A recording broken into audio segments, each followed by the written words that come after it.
Bonjour à tous, on est devant le CLC de Batelier dans l'Oise, à Rantigny, et on a rendez-vous aujourd'hui pour le montage d'une clim Aventa Compact. Je vais vous emmener dans les ateliers pour aller voir Julien qui va nous expliquer comment ça se passe. Allez, suivez-moi.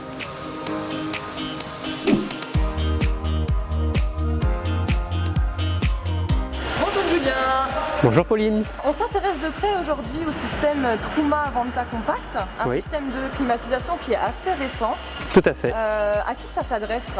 Alors ça s'adresse principalement aux gens qui ont des vannes ou des petits camping-cars. On a voulu créer une climatisation pour les vannes parce que c'est un marché qui est en plein boom et Truma a mis en place une climatisation qui est très compacte, qui prend peu de place à l'intérieur avec un diffuseur très compact aussi et qui a une puissance qui est tout à fait appropriée à ce type de véhicule. C'est les équipes de CLC de Rantigny qui vont faire l'installation sur un fourgon que voilà, qui est un fourgon Bavaria.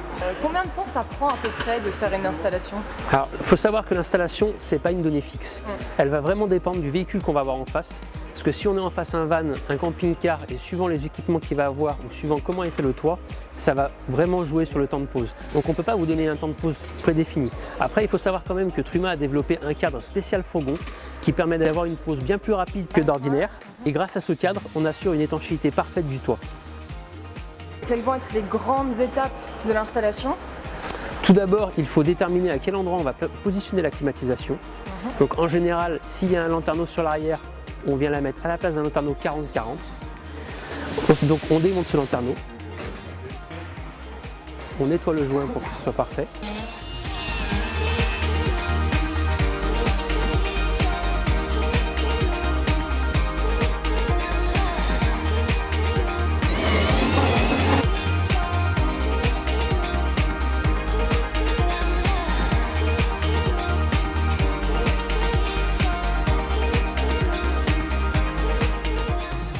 On vient poser la climatisation sur le toit avec le kit 4 qui permet d'assurer l'étanchéité.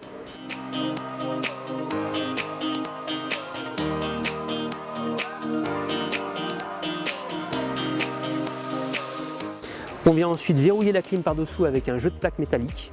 Et ensuite par-dessus on viendra visser le diffuseur. Vous nous montrez comment ça marche? Bien sûr, suivez-moi.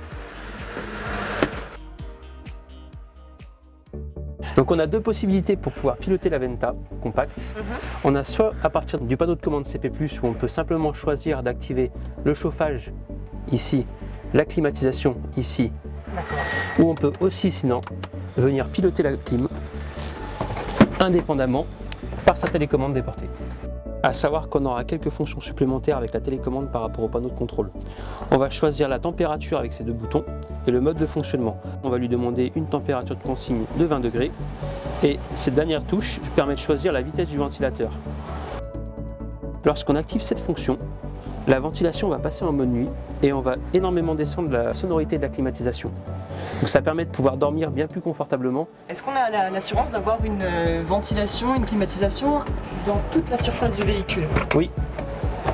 On a un diffuseur extrêmement performant qui permet de pouvoir envoyer l'air vers le bas, vers l'avant, vers l'arrière et qui comporte 4 bouches indépendantes. Donc on peut très bien choisir si cette bouche, je veux l'envoyer à gauche, à droite, au centre. Si on envoie l'air vers le bas directement ou si on le propulse vers l'avant du véhicule. Et pareil pour l'arrière. Le système de climatisation peut se piloter aussi via l'iNet de Truma. Également. On peut le piloter comme on peut piloter le chauffage. Donc on peut passer en mode climatisation, activer la climatisation et lui demander quel mode, quelle température, quelle vitesse de ventilation et ainsi de suite.